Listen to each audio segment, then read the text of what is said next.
Elle voulait se la couler douce, à la place, elle hérite d'une mission impossible.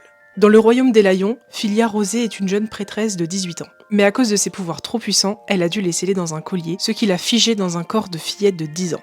Ce sceau est le seul moyen d'empêcher son don, lire dans les pensées et la consumer entièrement.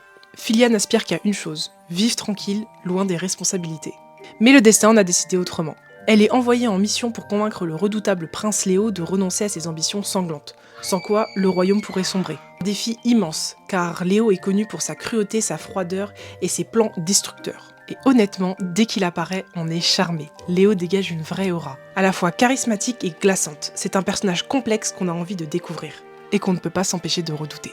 Filia, elle, c'est tout l'opposé. Sarcastique, perspicace, peu flemmarde et parfois naïve. Elle apporte une légèreté bienvenue, tout en se retrouvant confrontée à des enjeux bien plus grands qu'elle. Des secrets, des émotions interdites et peut-être même son propre destin. Ce contraste entre ces deux personnages fonctionne à merveille. Ils ont chacun une personnalité forte, ce qui rend l'échange super dynamique, et très vite, on s'attache à eux presque malgré nous. Côté visuel, le style graphique est vraiment marquant. Il y a un charme particulier dans les décors, les expressions, la mise en scène. On sent que l'univers a une identité bien à lui. Et l'histoire trouve un bon équilibre entre tension, magie et touche d'humour, ce qui rend la lecture fluide et prenante. Mais alors, Filia réussira-t-elle à changer le cours de la prophétie ou finira-t-elle par en devenir la victime? Filia Rosée, la prophétie de la couronne d'épines, à découvrir le 3 juillet en librairie chez Kotoun.